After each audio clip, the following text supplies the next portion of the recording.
Saludos a todos y todas, los y las que nos están sintonizando en este episodio de Peso y Contrapeso. Saludos de mi parte, en primer lugar, su panelista Verónica Banucci Ponce. En el día de hoy tenemos una entrevista especial, tenemos un tipo de crossover con el invitado Guarionex Padilla Martí. Saludos. Y nuestro panelista Ricardo Cintrón, que nos acompañan. Y hoy queríamos discutir un poco un tema histórico, pero cuando uno lo analiza, realmente hay unos matices que todavía continúan ocurriendo. Y por eso mismo queríamos traer a Guarionex un poco para tener esta conversación, porque parte de la manera en que se visibilizan las cosas es continuar hablándolas.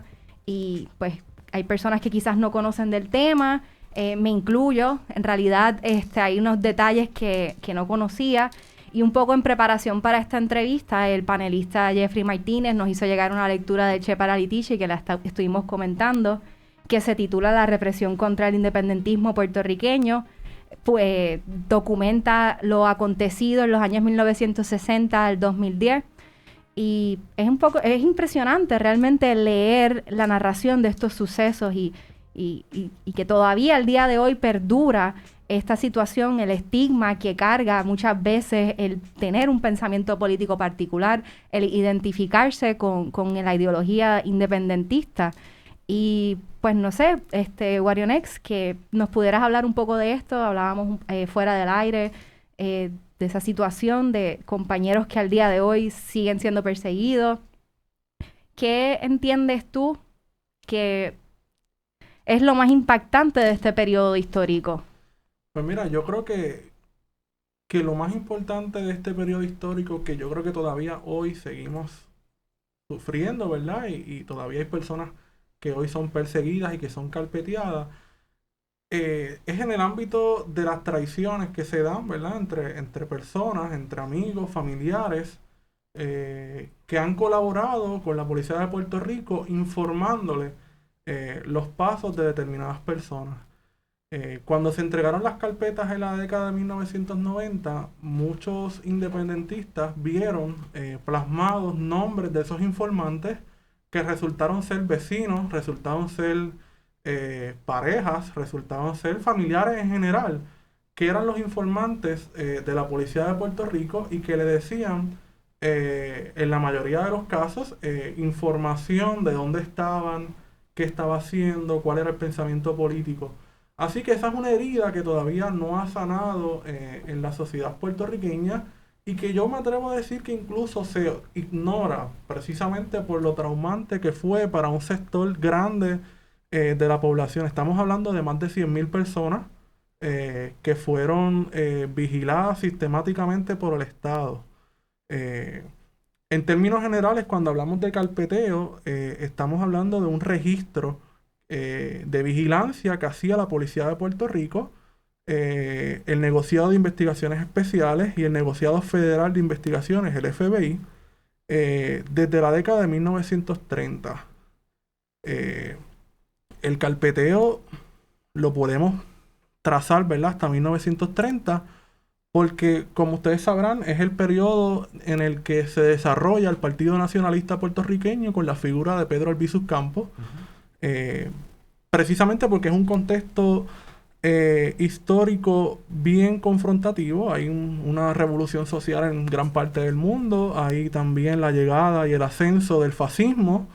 Y naturalmente la Gran Depresión, que en Puerto Rico tenía unos matices más presentes porque tuvimos el paso del huracán San Felipe en el 28 y San Ciprián, lo que provocó una crisis económica y una crisis política y social sin precedentes.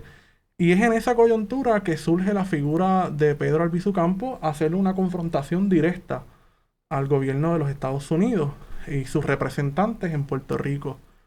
Y desde ese momento el FBI, en colaboración con la Policía Insular, decide entonces comenzar a hacer un fichero de los líderes del Partido Nacionalista. Ahí entonces que comienza el registro, ¿verdad?, la vigilancia a las personas que militaban en el Partido Nacionalista puertorriqueño. Guarionex, ¿y cuáles entiendes que eran los motivos? ¿Por qué Estados Unidos tenía este deseo de perseguir a las personas que no quisieran aliarse, formar parte, ser su colonia, que era lo que estaba en juego para Estados Unidos, que querían tener a Puerto Rico bajo su control y bajo su mando, y cualquier oposición pues la erradicaban y trabajaban en conjunto, como mencionas, con la Policía Insular para mantener ese control. Pues mira, yo creo que uno de los aspectos fundamentales para uno pensar cuando se crea esa categoría del otro, ¿verdad? El subversivo, que es de lo que estamos hablando acá, ¿no? Del independentista como un subversivo, un transgresor de la ley, ¿verdad? Porque quiere derrumbar, quiere derrocar al gobierno. Pues es algo que no es ajeno solamente a Puerto Rico, es algo que también sucedió y que sucede todavía con las comunidades afroamericanas en los Estados Unidos, con los nativoamericanos en los Estados Unidos, y en otros estados donde también hay un cuestionamiento a la legitimidad del mismo. Así que en el contexto de Puerto Rico de los años 30, esta persecución tiene, ¿verdad?, como propósito neutralizar al movimiento nacionalista que estaba aprovechando precisamente lo que estaba sucediendo en Puerto Rico. El hambre, la crisis económica, la ausencia, ¿verdad?, de reformas, porque hablamos del nuevo trato, pero en cierta manera el nuevo trato que se hace extensivo a Puerto Rico con la PRA y con la PRERA vino precisamente a resolver no tanto la situación económica, sino a hacer frente al desarrollo y el avance del Partido Nacionalista Puertorriqueño. Así que el nuevo trato en Puerto Rico tiene un segundo vertiente, que es neutralizar el gran auge que estaba teniendo el Partido Nacionalista en Puerto Rico a consecuencia de la crisis política y social que vivía Puerto Rico. Y yo creo que lo hicieron bastante bien. Tenemos constancia de todos los discursos de Pedro Albizu Campos. Sabemos, ¿verdad?, no solamente grabaciones, sino también copia exacta de todo lo que decía Pedro Albizu Campos, con quién se reunía, y estamos hablando desde la década de 1930, porque la policía y el FBI así lo hacía. Así que a lo largo de los 30, 40, 50, hasta el 60, la policía de Puerto Rico estuvo vigilando concretamente al Partido Nacionalista, aunque también hubo otras organizaciones como el Partido Comunista Puertorriqueño y como los movimientos obreros, que los estuvo vigilando, infiltrando personas o enviando gente. Uno puede revisar muchos de estos discursos y uno puede notar, ¿verdad?, en el verbo de Albizu Campos, que sabía que lo estaban velando, que sabía que había gente presente allí que estaba informándole a la policía sobre lo que estaba diciendo. Y en efecto es así, uno puede revisar la carpeta de Pedro Albizu Campos y uno va a ver que tal día, fulano de tal, que era gente que estaba entre las multitudes en la plaza tal, escuchó cuando Pedro Albizu Campos dijo que había que tomar venganza contra el general Riggs, por ejemplo. Uh-huh. Y por eso es que la policía de Puerto Rico tenía tanto conocimiento de cuáles eran las andanzas del Partido Nacionalista y qué era lo que iban a hacer, ¿verdad? Porque tenía un monitoreo constante de los miembros y sobre todo del liderato, ¿verdad?, del Partido Nacionalista Puertorriqueño. Y para añadir ahí un dato, cuando tuve la oportunidad de poder estar en el Archivo General de Puerto Rico, uno tiene pues ahí acceso a ciertas de estas carpetas, y es una cosa alarmante el uno poder constatar que el nivel de información y de capacidad que tenía el Estado para sabía literalmente todo. O sea, y eso es en ese tiempo. Ahora uno pensaría que con la facilidad de tecnología y el acceso a las computadoras, las cámaras, etcétera, pues es mucho más sofisticado. A mí me sorprendió de manera increíble también el fenómeno de cuántas personas no sabían que tenían carpetas. Sí. Que no sabían que los estaban persiguiendo y no eran porque necesariamente estaban ligados al partido, no, simplemente por ciertas expresiones o lo que sea, y ya caías en la lista negra de las personas, ¿verdad?, vigiladas por el Estado, que es una cosa que no se nos puede olvidar, particularmente cuando hablamos de estos temas y buscamos hacer estas comparaciones. De la supuesta persecución. De esa supuesta persecución, exacto. Que hay que hay que ser intelectualmente honesto y reconocer. Y mira, si no sabes del tema, opta por primero leer un poco sobre el asunto o hacerlo lo suficientemente humilde y decir, mira, esta persona pues sí realmente sabe lo que está hablando. No empieces aquí a estar inventándote datos que no existen. O sea. Claro, hablar de una persecución cuando sabemos quiénes han sido los grupos verdaderamente perseguidos en este país, lamentablemente. Y entonces es paradójico también porque muchas veces son las personas que promueven este ideal de los derechos individuales y del derecho a la intimidad. Pero entonces, ¿dónde quedó el derecho a la intimidad de todas estas personas que vieron invadidos sus núcleos y ¿sabes?, con informantes? Y por otro lado, haciendo un análisis así, siempre hemos visto que la UPR, la Universidad de Puerto Rico, ha sido un espacio que ha funcionado pues para organizar movimientos estudiantiles y históricamente al día de hoy pues también los estudiantes han sido perseguidos por participar de estos movimientos o se les pone el sello de alguna forma o de otra. Quisiera preguntarle, Wario, ¿por qué entiendes que la UPR ha funcionado de esa manera?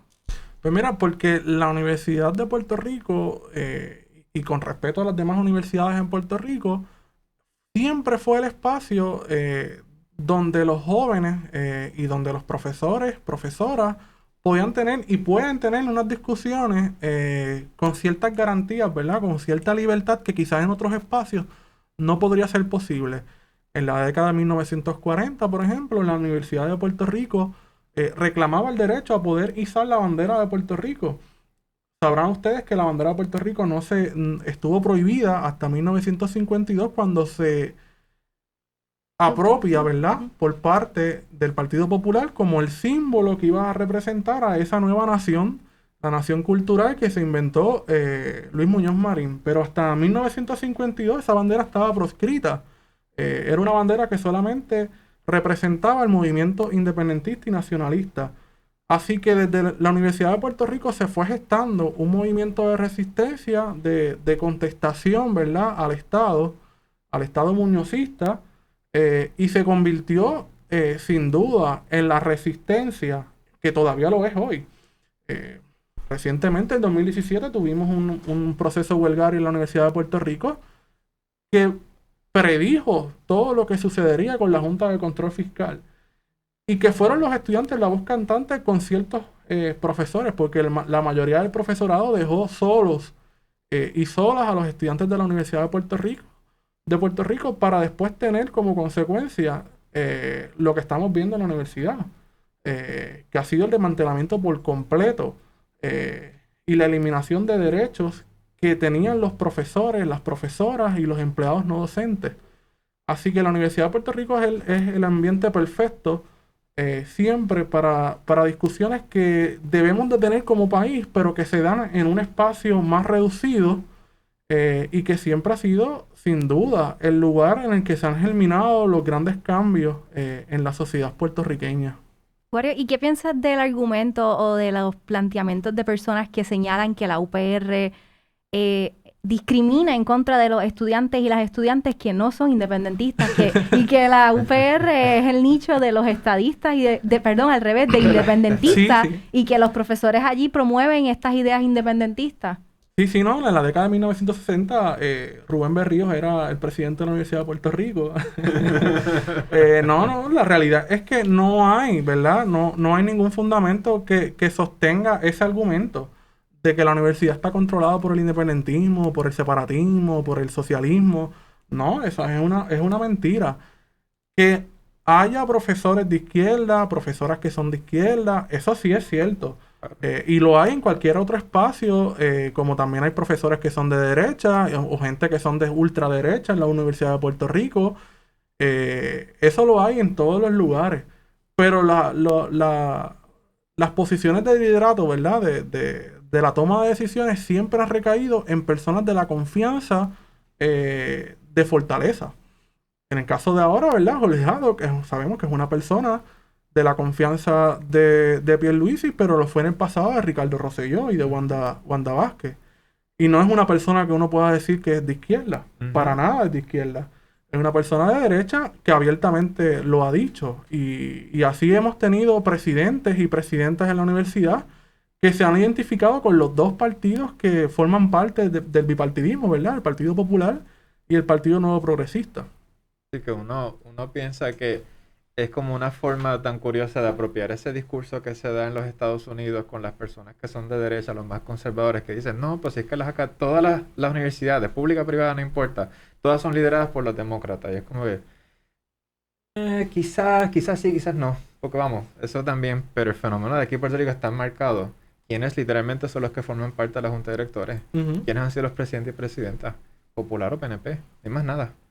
O sea que salvo ciertas experiencias que uno pudo tener con profesor y profesora, eso sí, son 1, 2, 3 instancias. Pues que a lo mejor ese profesor o profesora es director de un departamento, pero ¿qué toma de decisiones importantes puede hacer desde un departamento? Exactamente, y el que te haya tratado de otra forma distinta, lo que sea, por esas posiciones, pues ok, pues hay remedios para eso. Sí. Pero el uno decir que eso está todo ocupado por personas separatistas, eso... That's rich, o sea, pero no creo que sea correcto. Muy lejos de la realidad. Como dice Wario, las personas que ocupan los puestos de poder en última instancia son personas que gozan de la confianza de los partidos que tienen el poder, porque no van a nombrar a alguien que sea oposición, por decirlo de cierta manera. Exacto. Y por eso es que urgen cambios, ¿verdad? A la forma en la que se toman las decisiones en la Universidad de Puerto Rico, que seamos los estudiantes, que somos el pilar, ¿verdad?, de la universidad, los que seamos partícipes con la administración, con los profesores, con las profesoras, los empleados no docentes, en la toma de decisiones que nos van a afectar a todos como comunidad. Eso no ocurre hoy. Hay espacios, sí, como el Senado Académico, como la Junta Universitaria, en el que hay participación de estudiantes, profesores, pero la realidad es que las decisiones quien las toma es la Junta de Gobierno. Y ahí no tenemos participación real con voto de poder hacer cambios en la estructura de la universidad. Entonces hablaba un poco al principio de que al día de hoy continúa la persecución contra estudiantes y hay personas que pudieran pensar que esto es drástico, pero por ejemplo vemos el proceso que se ha llevado en contra de ciertos estudiantes que por participar en la huelga del 2017 y un poco fuera del aire hablaba con Wario si pensábamos que todavía ocurre el fenómeno de los infiltrados y es que por ejemplo, ellos obtuvieron unas listas de las redes sociales, o incluso ahora yo diría que es hasta peor por la tecnología que tiene el Estado y el poder para infiltrarse, ¿sabes?, cibernéticamente. Pueden acceder a toda nuestra información personal a través de las redes sociales. Y la colaboración que tienen con estas redes sociales como Facebook, por ejemplo, que gustosamente le comparte información que uno cree que es personal, ¿verdad?, con las autoridades gubernamentales para poder fabricarle un caso, como es el caso de estos jóvenes que le están fabricando un caso en el Departamento de Justicia, que recientemente se fueron en contra de la decisión, ¿verdad? Apelaron la decisión y quieren proseguir con este caso para seguir criminalizando la protesta. Claro, y todavía, o sea, una tiene que ser tan cuidadosa con expresarse porque pues las personas que ocupan los espacios de poder pues ciertamente o no necesariamente se identifican con estas luchas independentistas y por lo tanto a veces se convierte, como decía yo, un estigma, por ejemplo, para conseguir un empleo. Mi empleador no necesariamente simpatiza con estas maneras de pensar. Entonces el ir a una protesta también necesariamente lo asocian con ser de esta ideología. Claro, ese es otro aspecto, ¿verdad? Más allá de las traiciones que se dieron en familias y amistades, que ha sido un proceso traumático con el fenómeno del carpeteo, es este asunto del imaginario que se ha quedado presente en nuestra sociedad. No vayas a esa protesta porque te pueden carpetear. No te metas a eso que te puede perseguir la policía. Nuestra sociedad está muy consciente de lo que fue el carpeteo, pero aún así no queremos como sociedad abrir ese capítulo traumático y ponerle fin.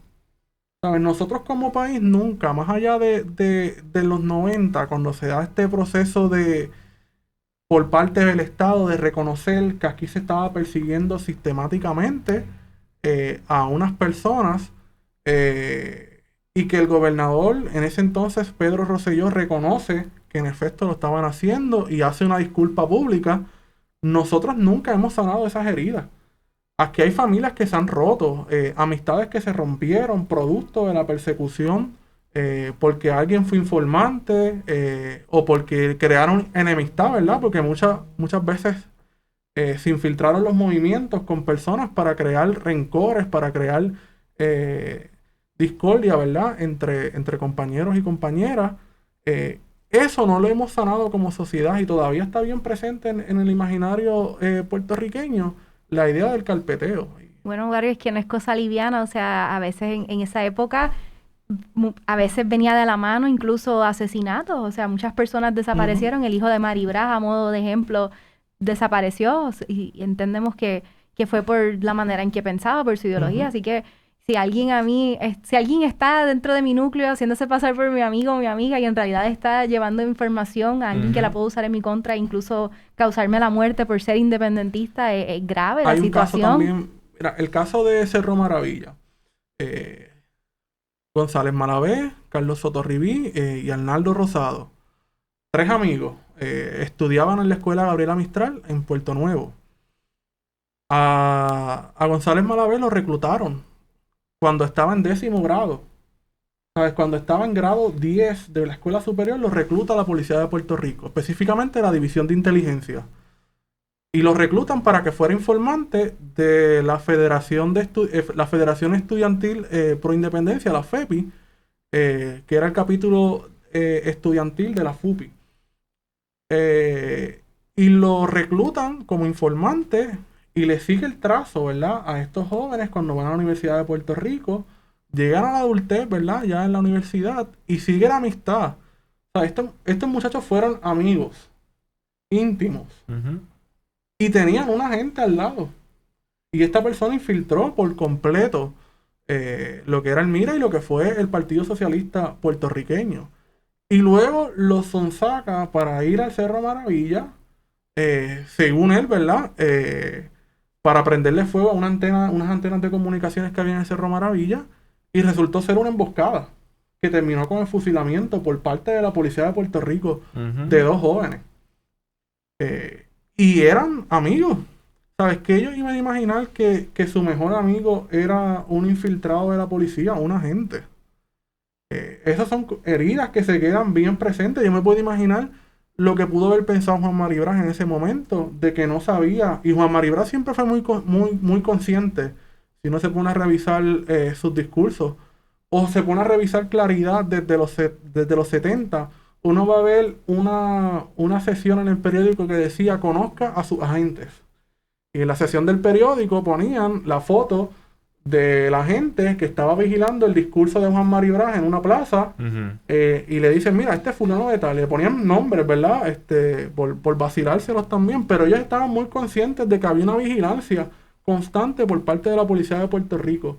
Así que cuando pasa lo de Cerro Maravilla, estamos hablando de familias, amistades que se rompieron por completo, porque nadie se esperaba que González Malavé fuera alias El Fraile. Ese era el nombre que tenía como agente de la policía, como de la División de Inteligencia. Nadie se esperaba que fuera un chota, un infiltrado. Ustedes saben que después él murió. Misteriosamente, lo mató la policía. Eso no lo recordaba muy bien. Un poco de Alejo Maldonado también fuera del aire. Otro caso que si nos puedes hablar un poco de eso. Sí, los niños de Sangre Azul es otra dentro de la policía de Puerto Rico. Había subgrupos que actuaban como grupos casi paramilitares, que se dedicaban a hacer justicia en sus manos, entre comillas, y que actuaban en colaboración con muchos grupos terroristas de la extrema derecha cubana. Ustedes sabrán que a partir de 59, con el triunfo de la Revolución Cubana, cambió la política en todo el mundo. Pero en el Caribe fue otra cosa, ¿verdad? En el caso de Puerto Rico, nos vamos a convertir en la antítesis, ¿verdad?, de lo que era el camino hacia el socialismo, hacia la revolución, con el Estado Libre Asociado, lo que es lo mejor de los dos mundos, y el Estado Libre Asociado como ese milagro económico. Y la carita de Luis Muñoz Marín. Y la carita de Muñoz Marín. Y el mayor enemigo del independentismo, y por ahí va la cosa. Y es en este periodo histórico que viene entonces una migración grande de cubanos a Puerto Rico. Se establecen van a ocupar los medios de comunicación, y van a ocupar espacios económicos muy privilegiados de la sociedad puertorriqueña, y traen consigo también movimientos armados que buscaban la liberación de Cuba. Para ellos, y todavía, ¿verdad? Cuba está ocupada por Fidel Castro. Pero independientemente de eso, muchas de estas organizaciones terroristas van a empezar a colaborar con el movimiento estadista en Puerto Rico. Y lo van a hacer haciendo una serie de ataques.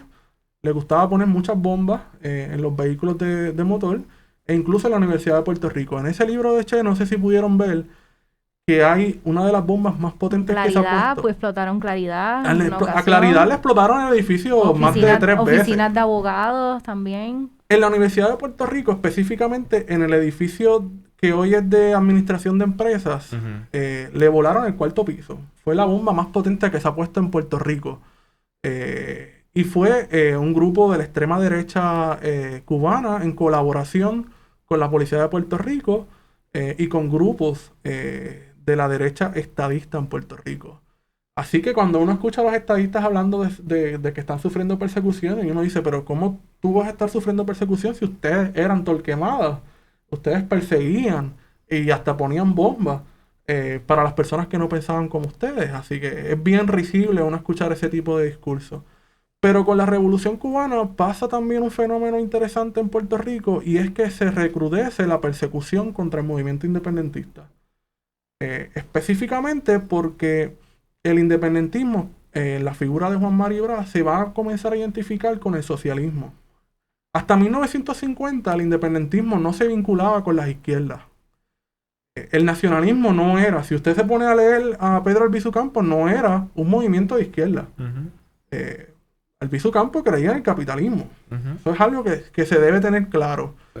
Pero era una figura antiimperialista que le hacía frente al imperialismo estadounidense. Entiendo que el nacionalismo también por su... O sea, en teoría no es de izquierda y ¿sabes? Tiene unas cuestiones católicas, iban a la iglesia y todo esto, pero pues, como mencionabas, que te interrumpí, pero sí, eso de que cierto. La cuestión imperial hace que coja un matiz en nuestro contexto colonial, distinto, exactamente. Sí, no es lo mismo el nacionalismo estadounidense. El nacionalismo de Trump que el nacionalismo claro, independentista en Puerto Rico. Que busca la liberación de Puerto Rico. Es un nacionalismo totalmente distinto. ¿Verdad? Y Albizu Campos recurre al catolicismo, a la hispanidad, ¿verdad? En los 30, porque pues había una crisis. La generación del 30 fue muy crítica con lo que estaba sucediendo en Puerto Rico, y entonces miró con nostalgia el 98, la invasión estadounidense a Puerto Rico, y todo ese pasado español lo miraba con nostalgia, y desde ahí era que escribían. Mirando todo ese supuesto pasado, donde todo era bello, que la realidad tampoco era así. Claro. De todas formas, a 1959 el movimiento independentista va entonces a mirar la izquierda, va a mirar el socialismo, va a ver lo que estaba pasando en Cuba, y ahí entonces que surge el movimiento pro independencia, que eventualmente se convierte en el PSP, en el Partido Socialista, y comienzan entonces a vincular la lucha por la independencia con el socialismo. ¿Para qué entonces la independencia? Bueno, para construir el socialismo. Eso era lo que se planteaba, ¿verdad? En el MPI e incluso en el PIB. A ese nuevo resurgir de la independencia se le va a llamar la nueva lucha. Y la Policía de Puerto Rico le va a tener el puño en la cara constantemente. En 1960 comienzan los conflictos en la Universidad de Puerto Rico. Ahí surge la FUPI más o menos, ¿verdad? Sí. Surge la FUPI en el 59. Ya el modelo económico del Estado Libre Asociado y de manos a la obra se había ido a pique. 1960 también es el fin, bueno, es el último cuatrenio de Luis Muñoz Marín, que gana una elección luego de una discusión con la Iglesia Católica, que se fundó el Partido de Acción Cristiana. ¿Y por qué pelearon con los católicos? Pelearon con los católicos porque había una ley, curiosamente, de un representante del PIB, de Feliu Pesquera, que quería proponer que se dieran clases en las escuelas públicas de religión. Y también estaba en contra, tanto Feliu Pesquera como el obispado, ¿verdad? Todos los obispos en Puerto Rico estaban en contra de las medidas de control de natalidad En ese tiempo es que se instaura la operación. Se operaban a las mujeres para que no tuviesen más de un hijo. Porque se planteaba que Puerto Rico tenía un crecimiento exagerado en ese momento y había que controlar a las mujeres. Porque siempre, ¿verdad? Los hombres quieren decidir sobre las mujeres. Eso es algo que históricamente siempre ha sido así. Y Muñoz Marín, pues se opuso y hubo un conflicto abierto con la Iglesia Católica. Al punto de que la Iglesia Católica básicamente auspició la creación de un partido político, pero Muñoz Marín prevalece en esas elecciones. ¿Partido de Acción Cristiana? Eso fue después. No salieron electos unos representantes a la legislatura, pero luego hubo un conflicto judicial en el que finalmente le dieron las candidaturas que habían ganado el Partido Acción Cristiana, me parece que al PIB, pero no estoy muy seguro, debo corroborar la información. Pero sí, hubo, y el Partido Acción Cristiana duró hasta el 64, en las próximas elecciones con Roberto Sánchez Vilella. Pero sí, los 60 fueron bastante conflictivos en Puerto Rico. Así que por un lado tienes las derechas peleándose por cuestiones religiosas que pareciera como que la historia se repite. Porque eso iba a preguntar si veía alguna similitud con quizás Partido Dignidad. Con Rodríguez Bebe, por ejemplo, que es independentista, pero es una persona sumamente conservadora. Así que esa idea que también tenemos un poco equivocada de que ser independentista te hace de izquierda, pues no es cierto. ¿Sabes? Yo conozco mucha gente que es independentista y que es de derecha. Y eso está bien, ¿verdad? ¿Sabes? Yo no tengo ningún problema con eso.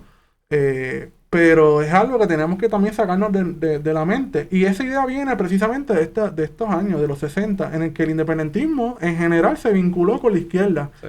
Y se vinculó con la izquierda porque es que no había forma de tú poder llegar a la independencia o de construir un proyecto independentista desde la derecha. No lo había porque significaba ser lambebota del imperialismo estadounidense en Puerto Rico.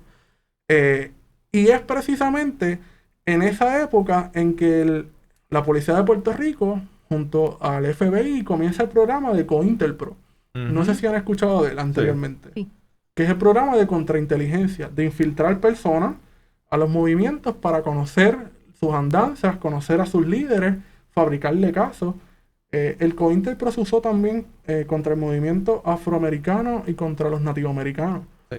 Por eso yo creo que es bien importante que uno pueda entrelazar la lucha de los afroamericanos, la lucha de los nativoamericanos con la de Puerto Rico. Los tres somos sujetos coloniales dentro de unas realidades, ¿verdad? En el caso de Estados Unidos. La otra edad. La otra edad. Sí, es la otra edad de la otra edad. Y en adición a otras minorías también, porque los grupos chicanos también en Estados Unidos grupos chicanos, sí, sufrieron también mucha persecución. Claro, por otras razones, pero también estaban envueltos. Y es en la misma época también, ¿sabes? Había múltiples luchas y todos son sujetos coloniales, todos vienen del mismo lugar. Entonces, imagínate, puertorriqueños que se van a la diáspora son doblemente sujetos coloniales. No son ni de aquí ni de allá. Ni de aquí ni de allá. Entonces, por ejemplo, los Young Lords, que son puertorriqueños que estaban establecidos en Chicago y en Nueva York, parten de esa premisa: no soy ni de aquí ni de allá, ¿qué soy? Y entonces pues se identificaban con el nacionalismo puertorriqueño, pero era un nacionalismo revolucionario negro, ¿sabes? Es una síntesis de la teoría revolucionaria de Malcolm X con Pedro Albizu Campos, que también era negro, dicho sea de caso. Así que es bien interesante todo este periodo histórico, porque la policía va a comenzar entonces a infiltrar. Antes de 1950 no infiltraba de la manera que lo estaba haciendo a partir de los 60. Solamente perseguía, ¿verdad? Criminalizaba la protesta. La ley de la mordaza, por ejemplo, que sirvió muy bien para amedrentar al movimiento nacionalista puertorriqueño. Pero a partir de los 60 va a comenzar a infiltrar todos los movimientos de izquierda, todos los movimientos independentistas y todos los movimientos sindicales que eran de izquierda en Puerto Rico. Y va entonces a tener un control, ¿verdad? Una vigilancia sistemática de todo lo que estaba sucediendo en Puerto Rico. Al punto de que tuvieron más de 100,000 personas bajo vigilancia. No sé si han podido ver alguna vez una carpeta. Sí. Sí, le he llegado a ver. Una vez un profesor en la Inter nos llevó una suya. También, sí, también. Yo cuando estaba en bachillerato en la UPI tuve esa oportunidad y sí. Y es bien impresionante. No sé si la tuviste con el profesor era... Julio Muriente. No. No. Ahí se me escapa el nombre, pero Con te lo consigo, pero sí. Espero que no se incomode porque tire su nombre por aquí al aire, pero a mí me lo enseñó el profesor Correa Luna.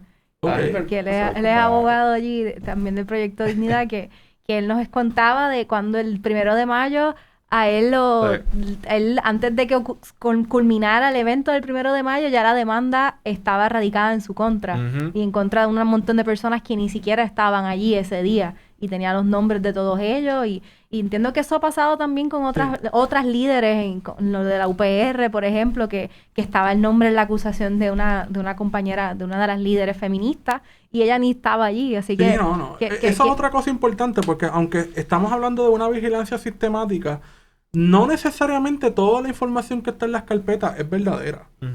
Muchas veces los policías se inventaban cosas.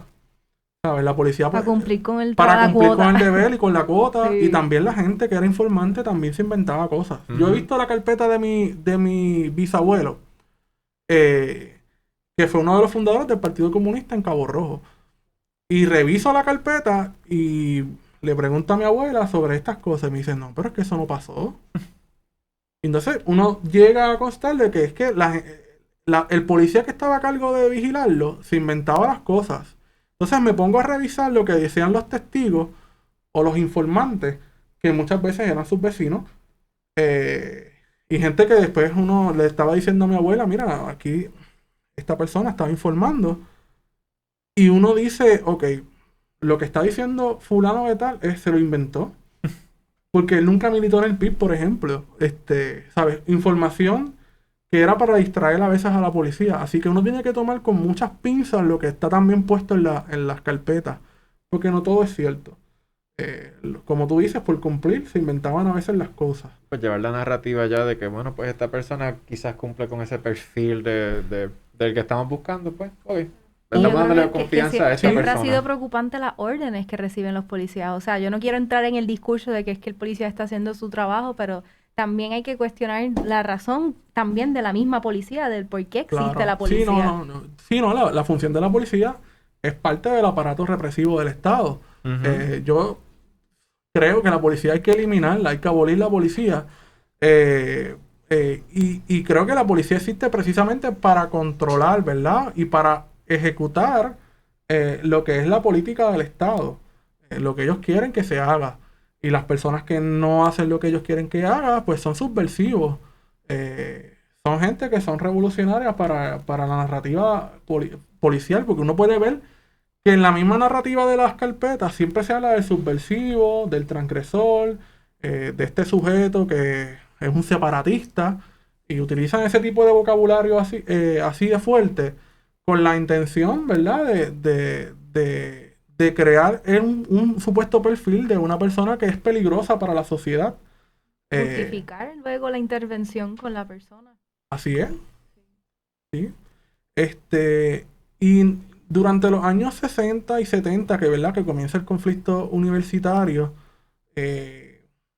sobre todo, ¿verdad?, porque ya cuando llega Roberto Sánchez Vilellas, toda esa paz social que había en Puerto Rico, en la Universidad de Puerto Rico, que había sido un lugar que, aunque sí hubo huelgas, no habían ocurrido mayores conflictos. Y a nivel de la sociedad puertorriqueña, en Puerto Rico, desde el 50 hasta el 64 hubo una paz relativa, ¿verdad? No hubo conflictos obreros, todo iba bien, teníamos todas las posibilidades de éxito con nuestro gran proyecto de Manos a la Obra, que sacó un montón de gente de trabajar y los envió a Estados Unidos. Así que uno puede decir, pues el sistema es exitoso. Claro, si enviaste toda esta cantidad de personas a vivir a los Estados Unidos, pues cualquiera baja las tasas, ¿verdad?, de pobreza y de desempleo y de empleo. Pero la realidad es que ya ese modelo venía agotándose, y con Roberto Sánchez Vilella viene entonces ya a explotar toda esa presión que la gente estaba acumulando, y con la llegada de Ferrer, pues ni se diga. Con Ferrer es que sucede el asesinato de Antonio Martínez Lagares, que hace unos días estábamos conmemorándolo. Se da en un proceso del 68, igual que ocurre en gran parte del mundo, en mayo del 68, eso tiene unas consecuencias mundiales. Y en el caso de Puerto Rico activa los movimientos estudiantiles para luchar contra el militarismo, ¿verdad? En esa época de la guerra de Vietnam se reclutaban los estudiantes en la Universidad de Puerto Rico y ese fue uno de los reclamos principales de los estudiantes, sacar al servicio militar de la universidad y ponerlo afuera, como está hoy día, que está al cruzar de la avenida Barbosa. Y eso llevó a unas sendas protestas en la década del 70, al punto de que mataron a Antonia Martínez Lagares, que estaba simplemente mirando en un balcón, y uno de los policías, cuando ella le grita que eran unos asesinos, saca la pistola y la mata. Y que no pasó nada al día de hoy. Y que no ha pasado nada.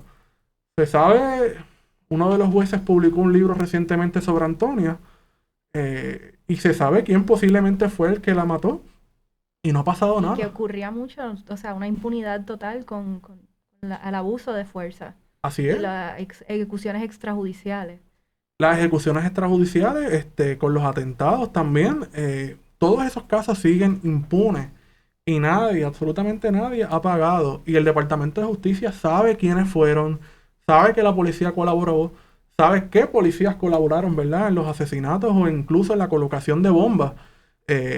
Y aquí la colaboración de la policía muchas veces era hacerse de la vista larga. Uh-huh. Porque si aquí había una vigilancia contra el movimiento independentista, quiere decir que ellos sabían todo lo que estaba sucediendo en Puerto Rico, de otras organizaciones de derecha que estaban en Puerto Rico. Así que no me vengas a mí a decir que ellos no sabían del asesinato del hijo de Juan Mari Bravo. Ellos sabían quién fue que realizó ese asesinato. Lo que pasa es que se hicieron de la vista larga y quisieron un poco minimizar la acción, ¿verdad?, que cometieron el exilio cubano. Pero sí, la policía de Puerto Rico tenía constancia de todo lo que estaba sucediendo en Puerto Rico. Y cuando en 1988, que comienza el caso de la Comisión de Derechos Civiles y que se hace público que el Estado estaba vigilando a los ciudadanos por su ideología, no le quedó otra que empezar a entregar todos estos documentos. Y se hizo, a diferencia de otros lugares en el mundo en el que se tachaba la información, Puerto Rico yo creo que es uno de los pocos, si acaso el único, que ha entregado toda esa documentación a las personas que lo reclamaron íntegro.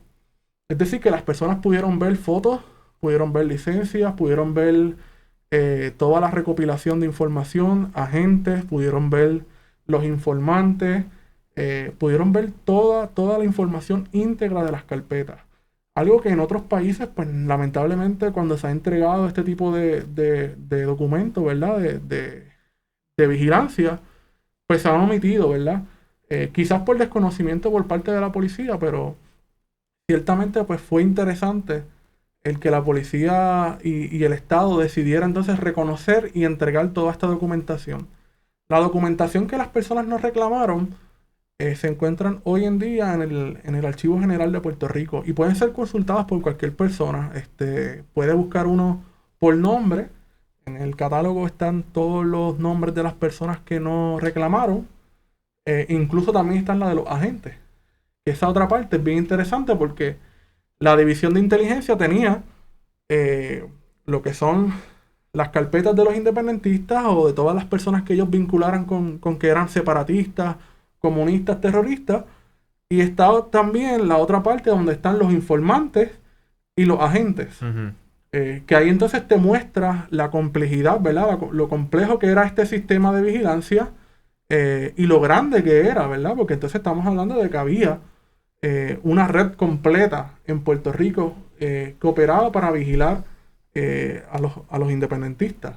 Y aquí estamos hablando de que todo el mundo sabía. Todos los gobernadores, desde Jesús Toribio Piñero en el 48, pasando por Muñoz Marín, Roberto Sánchez Vilella, Luis Aferré, Rafael Hernández Colón y por supuesto Carlos Romero Barceló, todos sabían que aquí había una persecución sistemática contra el movimiento independentista. Así que todos ellos fueron y son cómplices de lo que pasó en Puerto Rico. Hemos hablado un poco del el trauma de estas personas, o el caos, perdón, déjame pensar.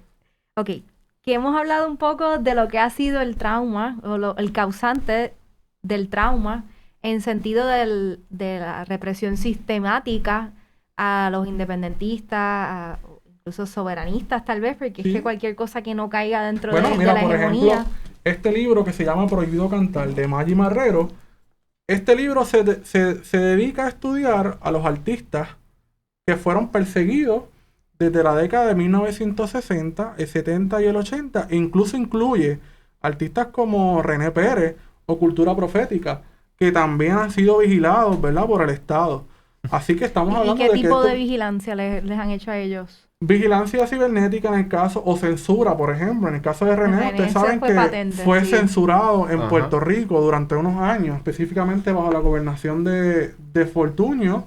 Que no lo dejaron perform. Que no lo dejaron tocar, incluso en las alcaldías. El municipio de San Juan también, con Jorge Santini, también lo tenía baneado. Pero a lo que iba era que también, además del miedo de que te metan preso, te metan presa, de que te asesinen, pues también está ha calado hondo el discurso de que vamos a ser un país pobre si llega la independencia. Y leía un poco en el libro de Che Paralitici de cómo muchas veces se iban a los pueblos con pantallas gigantes a demostrar imágenes de pobreza y muchas veces ese siempre es el argumento en contra de la independencia, de que vamos a morir de hambre y a veces bromean. Cuba y Venezuela. Sí, literal, y los políticos y las políticas a veces bromean de la cuestión de que se van a llevar las carreteras y los Walmart y los Walgreens, pero mira, es que... en la década de 1950 hubo un aparato del gobierno que se llamaba la División de Educación a la Comunidad, la Dividetco, que estaba adscrita a Instrucción Pública, lo que hoy es el Departamento de Educación Pública, de Educación de Puerto Rico, y iban a las comunidades a llevarle documentales, unos documentales que muchas veces eran muy buenos, ¿verdad? Hablaban de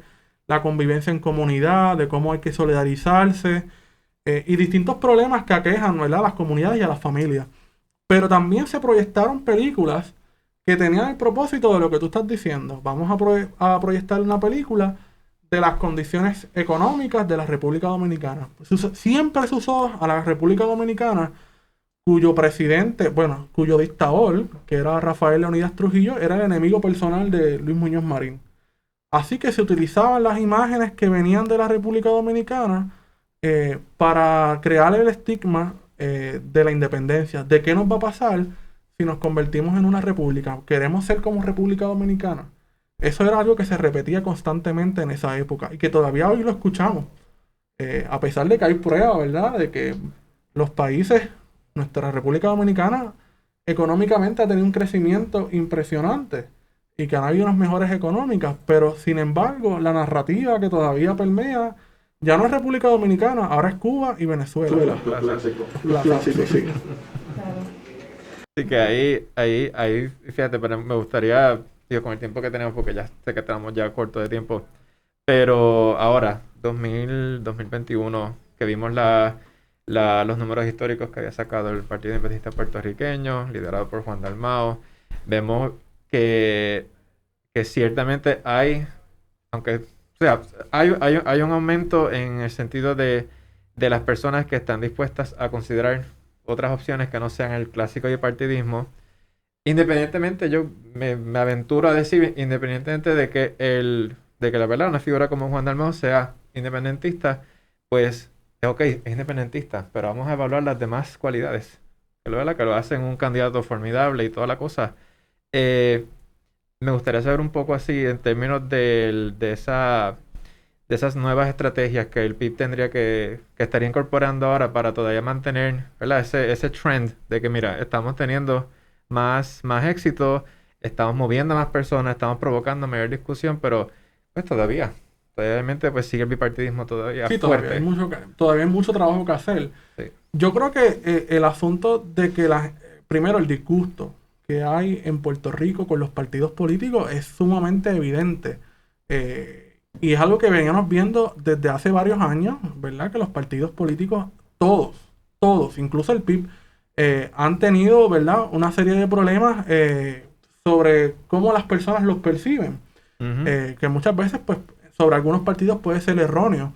pero ciertamente es un trabajo que tiene que cambiar, ¿verdad? Hay que cambiar esa imagen negativa de los partidos porque los partidos son instrumentos de organización y de cómo entonces uno poder aspirar a llegar al poder, ¿verdad? Y administrar la cosa pública. Que no todo se limita a lo que es el Partido Nuevo Progresista o el Partido Popular Democrático, que han sido los que han controlado el aparato público con unos resultados que, como ya hemos visto, han sido espantosos. Yo creo que lo que he estado viendo, ¿verdad? De parte de Juan Dalmau ha sido comenzar a visitar los pueblos, sobre todo los pueblos donde tuvo una ganancia electoral impresionante. Y me imagino que el punto natural ahora del que estoy formando parte es la organización de la juventud, ¿verdad? Necesitamos crear en todos los municipios una base juvenil, ¿verdad? Un capítulo de la juventud del Partido Independentista Puertorriqueño que pueda entonces crear el instrumento y fortalecer ese instrumento de lucha que es el partido y que pueda crear también una serie de personas hábiles para las próximas elecciones y poder ocupar esos espacios políticos desde las legislaturas municipales, desde el Senado, desde la Cámara de Representantes hasta la gobernación. Y ciertamente hay una labor de educación sumamente importante que yo creo que siempre ha estado ahí de parte del PIB. Pero que ahora hay que reforzarla y hay que mirarla y hay que tener otras formas de poder llegarle a esas personas que sin duda le prestaron el voto. En el caso de Juan, yo que fui funcionario vi mucha gente que votaba por Juan y por Jennifer González. ¿Cómo tú puedes explicar eso en términos políticos? Pues, bueno, quizás es que nos estamos saliendo ya de la partidocracia y estamos votando. Cada cual obviamente utiliza sus criterios muy personalísimos, Claro. en ese caso particular que me estás diciendo, pero de votar por el candidato o la candidata que entiendan que cumple con las cualidades que debería tener un administrador o una administradora pública, más allá del... Muchas veces también yo creo que creemos que verdaderamente, o sea, es que es complicadísimo el tema porque a mi entender, pues lamentablemente por cuestiones jurídicas, la decisión última por el momento está en el Congreso de los Estados Unidos, nos guste o no. O sea, Guarionex no sé si estará de acuerdo conmigo en este punto, pero a veces aquí los partidos utilizan el discurso de que vamos a tener... Bueno, ahora mismo tenemos una elección de delegados al Congreso de los Estados Unidos y solamente 3 han podido recoger los endosos suficientes. Había un empuje por ahí para que Wario corriera también, yo no sé qué pasó con eso. Pero eso parece que la candidatura, hay una iniciativa por ahí para que yo corra. Un writing, mira que vamos a ir vamos para allá. Tengo que afiliarme al partido PNP, es que de verdad... Sí, no, realmente hay que impugnar ese proceso. Yo no entiendo cómo hasta este momento ningún abogado o abogada ha impugnado el proceso. Yo leía en Twitter que cuestionaban eso mismo, pues creo que por las cuestiones procedimentales de la legitimación, no ha habido nadie que tenga la legitimación. Ahora mismo quien está cuestionando el proceso es el PNP. ¿Por qué? Porque el PNP entiende que la misma ley que ellos crearon, con las condiciones que ellos crearon, no les favorece. No les favorece porque la mayoría de los candidatos y candidatas que están postulándose no han podido recoger los endosos suficientes. Pues ese es el nivel, ¿verdad? Del compromiso que ellos tienen por adelantar la estadidad en Puerto Rico. Así que yo creo que un poco interesante qué va a pasar con esa elección. Yo no sé si finalmente va a haber alguien que la vaya a impugnar, pero por lo menos ridiculizarlo. Yo creo que ya ese proceso ha quedado. Creo que la sátira hace un buen trabajo. Sátira y Elizabeth Torres. No, digo la sátira. La sátira. La sátira en Twitter, porque a mí yo me lo he gozado todo, de verdad. Pero ambas figuras pues también. Sí, pero vamos, déjame. Sí, no, cuando me yo vi... amparo en silencio, derecho a mantener silencio, no voy a decir nada. Pero la sátira yo creo que es importante y es un espacio que hay que ocupar en todo, ¿sabes? En Puerto Rico nos hace falta reírnos de nuestros problemas también y hacerlo con una crítica. Claro. Porque no solamente reírse, es que detrás de esa comedia, ¿verdad? Haya una crítica. Sí.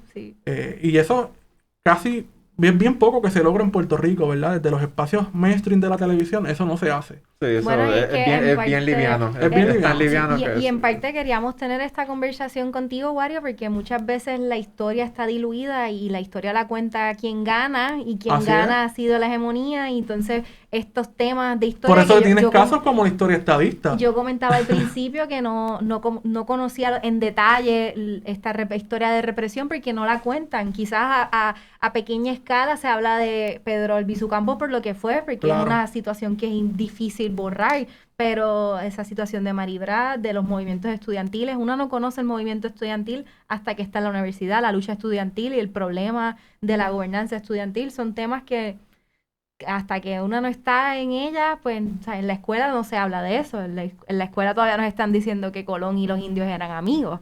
Muchas es. veces. Exacto. Oye, Y las tres razas. las tres todavía, razas, tú sí, sabes. y se neutraliza entonces la historia como pasó con la bandera para entonces apaciguar y mantener este orden. Sí, no, entonces, ¿cómo se resignifica, verdad? Porque eso de la bandera es el mejor ejemplo de cómo tú te apropias de un símbolo que representaba la resistencia, que representaba el movimiento independentista, y lo neutralizas, porque entonces la convierte, que no hay ningún problema, pero te apropias de la bandera y la resignifica y la conviertes en el símbolo nacional de todos y todas las puertorriqueñas.